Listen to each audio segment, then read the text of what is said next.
Hello दोस्तों, Ramratan study YouTube channel में आप सभी का एक बार फिर से स्वागत करते हैं।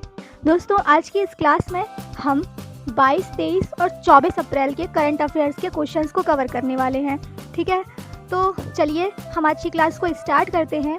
और जिन भी स्टूडेंट्स ने अभी तक हमारे चैनल को सब्सक्राइब नहीं किया है वो जल्दी से हमारे चैनल को सब्सक्राइब कर लें। ठीक है, तो चलिए हम आज की क्लास को स्टार्ट करते हैं। तो सबसे पहला क्वेश्चन दिया गया है हमारा, हाल ही में हुनथंदो सांस्कृतिक उत्सव का आयोजन कहाँ किया गया है?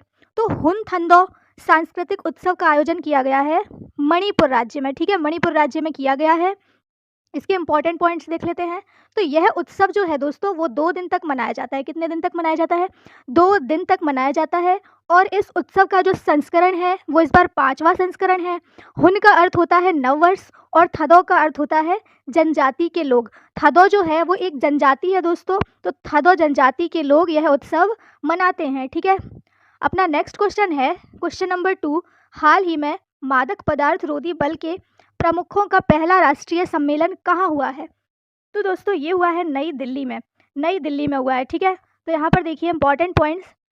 इस सम्मेलन का आयोजन गृह मंत्री अमित शाह द्वारा किया गया है और इस सम्मेलन में सभी राज्यों और केंद्र शासित प्रदेश शामिल होंगे। ठीक है, अपना नेक्स्ट क्वेश्चन है question number 3, Henley and partners की दुनिया के सबसे अमीर शहरों की सूची में पहला स्थान किसे मिला है?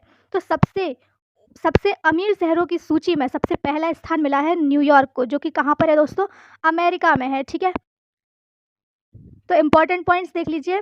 तो न्यूयॉर्क में 3.4 लाख मिलेनियर्स रहते हैं। ठीक है, दूसरा स्थान मिला है टोक्यो जो कि जापान में है। और एशिया का सबसे धनवान शहर बन गया है टोक्यो। तो एशिया का सबसे धनवान शहर अगर पूछा जाए आपसे एग्जाम में तो वो कौन सा बन गया है? टोक्यो बन गया है। ठीक है, तीसरा स्थान मिला है लंदन को, यह यूरोप का सबसे धनवान शहर बन गया है। भारत में मुंबई जो है वो 21वें स्थान पर है। और भारत में कितने मिलेनियर्स हैं दोस्तों, कितने लखपति हैं भारत में? तो वो हैं 59,400। ठीक है, भारत में जो दिल्ली को स्थान मिला है वो है 36वां स्थान। तो दिल्ली कौन से स्थान पर है? 36वें स्थान पर है। और मुंबई है 21वें स्थान पर। ठीक है, और टॉप 50 में भारत के केवल 2 ही शहर आ पाए हैं। एक कौन सा है? मुंबई, और एक है दिल्ली। ठीक है, अपना नेक्स्ट क्वेश्चन है दूसरा, लता दीनानाथ मंगेशकर पुरस्कार किसे प्रदान किया जाएगा? तो ये दोस्तों किया जाएगा आशा भोसले जी को। लता मंगेशकर जी की जो बहन है आशा भोसले जी को, उन्हें लता दीनानाथ मंगेशकर पुरस्कार प्रदान किया जाएगा, वो भी दूसरे नंबर का। ठीक है, तो यहाँ पर देखिए इस पुरस्कार की जो शुरुआत है दोस्तों वो 2022 से की गई थी और पहला पुरस्कार नरेंद्र मोदी जी को दिया गया था।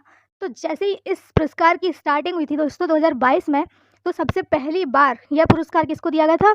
तो हमारे प्रधानमंत्री मिस्टर नरेंद्र मोदी जी को दिया गया था। ठीक है, समाज के कार्यों में अपना योगदान देने के लिए यह पुरस्कार दिया जाता है। ठीक है, अपना नेक्स्ट क्वेश्चन है, प्रतिवर्ष राष्ट्रीय सिविल सेवा दिवस कब मनाया जाता है? तो ये मनाया जाता है दोस्तों 21 अप्रैल को। तो इसको देखिए याद कैसे रख सकते हैं कि जो सिविल सेवा है, सिविल सर्विसेज के लिए कोई भी बच्चा कब अप्लाई कर सकता है? जब वो 21 वर्ष का हो जाता है। ठीक है, ये याद रखने के लिए है, जब वो 21 साल का हो जाएगा तभी वो सिविल सेवा में अप्लाई कर पाएगा। ठीक है, तो 21 से हो जाएगा 21 अप्रैल। तो यहाँ पर देखिए पहली बार सिविल सेवा दिवस जो है वो 2006 में मनाया गया था। कब मनाया गया था? 2006 में मनाया गया था। सिविल सेवा दिवस 21 अप्रैल को इसलिए मनाया जाता है क्योंकि यह वही दिन था जब भारत के प्रथम गृह मंत्री सरदार वल्लभ भाई पटेल ने मेटकॉफ हाउस में नवनियुक्ति प्रशासनिक सेवा अधिकारियों को संबोधित किया था। ठीक है, सरदार वल्लभ भाई पटेल ने सिविल सेवा को भारत का लौह इस्पाती ढांचा कहा था। ठीक है, क्या कहा था? स्टील फ्रेम, यानी कि लौह इस्पाती ढांचा। तो सिविल सेवा को क्या कहा था? भारत का लौह इस्पाती ढांचा। इस ढांचे को कोई भी तोड़ नहीं सकता है। ठीक है, अगला क्वेश्चन है क्वेश्चन नंबर 6, वित्त वर्ष 2023 में भारत का सर्वाधिक निर्यात वाला जिला कौन सा है? तो सर्वाधिक निर्यात, सबसे ज़्यादा निर्यात करने वाला जिला है जामनगर, जो कि कहाँ का है? गुजरात का है। ठीक है, तो यहाँ पर देखिए 2022 और 23 में भारत का जो कुल निर्यात है वो 770 बिलियन डॉलर रहा है। कितना रहा है? 770 बिलियन डॉलर। भारत का सर्वाधिक निर्यात यूएसए में हुआ है, मतलब भारत से सबसे ज़्यादा जो सामान है दोस्तों वो यूएसए में भेजा गया है, अमेरिका में भेजा गया है। ठीक है, 2022-23 में भारत का कुल आयात 892 बिलियन डॉलर रहा है। मतलब दोस्तों 892 बिलियन डॉलर आयात रहा है, मतलब भारत में सामान आया है 892 बिलियन डॉलर का और गया है सिर्फ 770 बिलियन डॉलर का। ठीक है, भारत में सबसे ज़्यादा आयात चीन से हुआ है, तो सबसे ज़्यादा सामान कहाँ से आया है दोस्तों? भारत में चीन से आया है। ठीक है, इस प्रकार भारत के व्यापार में घाटा हुआ है। देखिए, सामान केवल हमने 770 बिलियन डॉलर का बेचा है और 892 डॉलर का खरीदा है, तो इसमें क्या हो गया? भारत को व्यापार में घाटा हुआ है। ठीक है, अब यहाँ देखिए, भारत के सबसे ज़्यादा निर्यात जामनगर गुजरात से हुआ है। पूरे भारत में 24% निर्यात जामनगर से हुआ है। ठीक है, जामनगर से पेट्रोलियम उत्पादों का निर्यात होता है। निर्यात के मामले में दूसरा स्थान सूरत का है तथा तीसरा स्थान मुंबई का है। ठीक है, मुंबई और सूरत से कीमती पत्थरों का निर्यात होता है। तो जामनगर से किसका निर्यात होता है? पेट्रोलियम उत्पादों का, और मुंबई और सूरत से कीमती पत्थरों का निर्यात होता है। ठीक है, अपना नेक्स्ट क्वेश्चन है क्वेश्चन नंबर 7। प्रतिष्ठित संतों का वह मानवतावादी पुरस्कार किसे प्रदान किया गया है? तो ये किया गया है सोनम वांगचुक को। सोनम वांगचुक को प्रतिष्ठित संतों का वह मानवतावादी पुरस्कार प्रदान किया गया है। ठीक है, तो सोनम वांगचुक ने एक कृत्रिम ग्लेशियर तैयार किया है।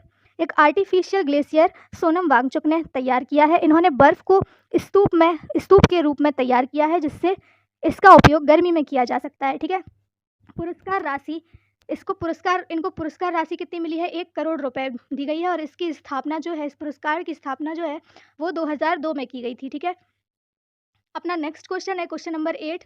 हाल ही में साथी पोर्टल व मोबाइल ऐप का शुभारंभ किसने किया है? तो ये किया है कृषि और किसान कल्याण मंत्रालय ने। ठीक है, कृषि और किसान कल्याण मंत्रालय ने हाल ही में साथी पोर्टल व मोबाइल ऐप का शुभारंभ किया है। तो साथी जो है दोस्तों, साथी का जो फुल फॉर्म है वो है seed traceability and authentication and holistic inventory. ठीक है, सीड याद रखना दोस्तों, साथ ही में सीड का मतलब होता है बीज। ठीक है, तो इसका उद्देश्य क्या है? बीज की गुणवत्ता को बेहतर करना और नए बीजों के उत्पाद को बढ़ावा देना। साथी पोर्टल ऐप का शुभारंभ कृषि और किसान कल्याण मंत्रालय द्वारा किया गया है। ठीक है, कृषि और किसान कल्याण मंत्रालय के मंत्री जो हैं वो हैं नरेंद्र सिंह तोमर, और इसकी जो टैगलाइन है दोस्तों वो है उत्तम बीज समृद्ध भारत। ठीक है, नेक्स्ट क्वेश्चन है क्वेश्चन नंबर 9। हाल ही में केंद्र सरकार ने राष्ट्रीय क्वांटम मिशन को किस अवधि के लिए प्रारंभ किया है? तो वो किया है 2030 और 31 के लिए। ठीक है, तो इस मिशन की जो शुरुआत है वो 19 अप्रैल 2023 से की गई है और यह मिशन 8 वर्षों के लिए है। 2023-24 से 2030-31 तक चलेगा। ठीक है, इस मिशन में 6000 करोड़ रुपए लगने वाले हैं और इस मिशन का जो उद्देश्य है वो है संचार और समय में बिल्कुल सटीकता लाना। ठीक है, अपना नेक्स्ट क्वेश्चन है 22 अप्रैल की करंट अफेयर्स का लास्ट क्वेश्चन है। हुरून के ग्लोबल यूनिकॉर्न इंडेक्स 2023 के अनुसार सर्वाधिक यूनिकॉर्न देशों में भारत को कौन सा स्थान मिला है? तो ये मिला है तीसरा स्थान। ठीक है, तीसरा स्थान मिला है। तो यूनिकॉर्न इंडेक्स में प्रथम स्थान मिला है यूएसए को, दूसरा स्थान मिला है चाइना को और तीसरा स्थान मिला है भारत को। ठीक है, तो यूनिकॉर्न क्या है दोस्तों? तो ये देख लेते हैं। यूनिकॉर्न जब किसी कंपनी की कुल कीमत 1 बिलियन या इससे अधिक हो जाती है तब वह कंपनी यूनिकॉर्न कहलाती है। ठीक है, सर्वाधिक यूनिकॉर्न वाला शहर जो है वो है दोस्तों सिलिकॉन वैली। ठीक है, अब चलते हैं हम अपने 23 और 24 अप्रैल के करंट अफेयर्स को देख लेते हैं। तो दोस्तों अब हम पढ़ने वाले हैं 23 और 24 अप्रैल के करंट अफेयर्स के मोस्ट इंपॉर्टेंट क्वेश्चंस को। तो देखिए, यहाँ पर सबसे पहला क्वेश्चन दिया गया है, हाल ही में मिगुएल डियाज कैनेल किस देश के राष्ट्रपति के रूप में दूसरी बार चुने गए हैं? तो दोस्तों ये चुने गए हैं क्यूबा के मिगुएल डियाज कैनेल किस देश के राष्ट्रपति के रूप में दूसरी बार चुने गए हैं? तो क्यूबा के। ठीक है, तो यहाँ पर देखिए, क्यूबा को चीनी का कटोरा भी कहा जाता है। तो क्यूबा को क्या कहा जाता है? चीनी का कटोरा भी कहते हैं। और क्यूबा की संसद का नाम है national assembly. Miguel Diaz Canel Cuba के 5 साल के लिए दूसरी बार राष्ट्रपति बन गए हैं।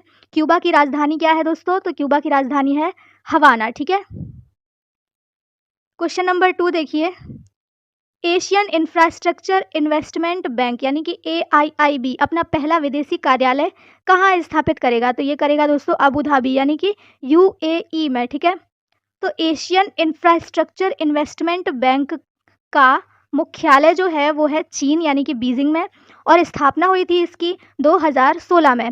इस बैंक में पहले नंबर पर 26% योगदान चीन का है और दूसरे नंबर पर भारत का योगदान है 7.5%। ठीक है, क्वेश्चन नंबर 3 देखिए, मध्य प्रदेश में बाढ़ राहत अभियान के दौरान प्रदर्शित असाधारण साहस के लिए वीरता पदक प्राप्त करने वाली पहली महिला वायुसेना अधिकारी कौन बनी है? तो ये बनी है दीपिका मिश्रा। ठीक है, दीपिका मिश्रा बनी है। तो दीपिका मिश्रा जो है दोस्तों वो राजस्थान की रहने वाली हैं। कहाँ की? राजस्थान की रहने वाली हैं दीपिका मिश्रा। और इनको वीरता पुरस्कार जो प्रदान किया है वो किया है वी.आर. चौधरी, यानी कि वायुसेना के प्रमुख ने। ठीक है, अपना नेक्स्ट क्वेश्चन है क्वेश्चन नंबर 4। प्रतिवर्ष अंतर्राष्ट्रीय पृथ्वी दिवस कब मनाया जाता है? तो ये मनाया जाता है 22 अप्रैल को। 22 अप्रैल को अंतर्राष्ट्रीय पृथ्वी दिवस मनाया जाता है।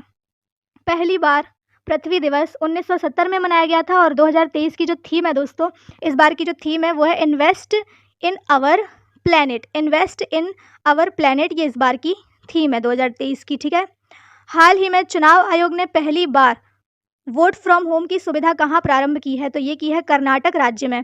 कर्नाटक राज्य में वोट फ्रॉम होम की सुविधा प्रारंभ की गई है। ठीक है, तो वोट फ्रॉम होम सुविधा चुनाव आयोग द्वारा बनाई गई है और इसमें 80 वर्ष से अधिक तथा दिव्यांग लोग घर बैठे वोट दे सकते हैं। ठीक है, अपना नेक्स्ट क्वेश्चन है question number 6। MNREGA MIS report के अनुसार सर्वाधिक श्रम दिवस उत्पादन करने वाला राज्य कौन सा है? तो ये है राजस्थान। राजस्थान राज्य जो है वो है सर्वाधिक श्रम दिवस उत्पादन करने वाला राज्य। ठीक है, तो नरेगा एक्ट 2005 में बनाया गया था। नरेगा एक्ट कब बनाया गया था? 2005 में। और 2 फरवरी 2006 में ये लागू किया गया था। नरेगा से मनरेगा नाम हो गया कब? 2 अक्टूबर 2009 को। ये गांधी जी का, महात्मा गांधी जी का नाम लग गया है, मोहनदास करमचंद गांधी जी का नाम का M लग गया इसके आगे, तो ये हो गया मनरेगा। ठीक है, तो मनरेगा नाम कब हो गया? 2 अक्टूबर 2009 को, गांधी जी की जयंती पर। ठीक है, MIS की फुल फॉर्म है मैनेजमेंट इन्फॉर्मेशन रिपोर्ट। ठीक है, सर्वाधिक श्रम दिवस उत्पादन में प्रथम स्थान पर है राजस्थान, दूसरे स्थान पर है तमिलनाडु और तीसरा स्थान जो मिला है वो मिला है उत्तर प्रदेश को। ठीक है, अपना 7th नंबर का क्वेश्चन है, हाल ही में एक पंचायत में एक खेल का मैदान परियोजना को कहाँ प्रारंभ किया गया है? तो ये किया गया है केरल में, केरल राज्य में किया गया है। ठीक है, तो केरल के मुख्यमंत्री पिनाराई विजयन द्वारा यह शुरू किया गया है और उद्देश्य है 1 करोड़ रुपए प्रति मैदान के लिए प्रदान किया जाएगा। ठीक है, और इसकी शुरुआत कहाँ हुई? तिरुवनंतपुरम कल्लीकक्कड़ पंचायत से। ठीक है दोस्तों, अपना नेक्स्ट क्वेश्चन है क्वेश्चन नंबर 8। फसल बीमा योजना की सर्वश्रेष्ठ कार्यान्वयन के लिए राष्ट्रीय पुरस्कार किसे प्रदान किया गया है? तो ये किया गया है कर्नाटक राज्य को। ठीक है, तो प्रधानमंत्री फसल बीमा योजना की शुरुआत जो है वो हुई थी 2016 में और इसमें प्राकृतिक आपदा की वजह से यदि फसल नष्ट होती है तो इसके लिए किसान को बीमा प्रदान किया जाएगा। ठीक है, हाल ही में राष्ट्रीय सुरक्षा परिषद सचिवालय का सैन्य सलाहकार किसे नियुक्त किया गया है? तो ये किया गया है संदीप सिंह को। संदीप सिंह को किया गया है नियुक्त। अगला क्वेश्चन देखिए, विश्व पुस्तक व कॉपीराइट दिवस प्रतिवर्ष किस दिन मनाया जाता है? तो ये मनाया जाता है 23 अप्रैल को। ठीक है, 23 अप्रैल को मनाया जाता है। विश्व पुस्तक दिवस की शुरुआत 1995 में पेरिस में आयोजित यूनेस्को जनरल कॉन्फ्रेंस द्वारा की गई थी और इस बार की थीम जो है दोस्तों वो है स्वदेशी भाषाएं। तो ये तो रहे दोस्तों 22, 23 और 24 अप्रैल के करंट अफेयर्स के मोस्ट इंपॉर्टेंट क्वेश्चंस। तो दोस्तों अगर आपको वीडियो पसंद आई हो तो आप वीडियो को लाइक कीजिए, अपने दोस्तों के साथ शेयर कीजिए, चैनल को सब्सक्राइब कीजिए और नोटिफिकेशन के लिए बेल आइकन को प्रेस कीजिए। तो चलिए अब हम मिलते हैं अपने नेक्स्ट वीडियो में।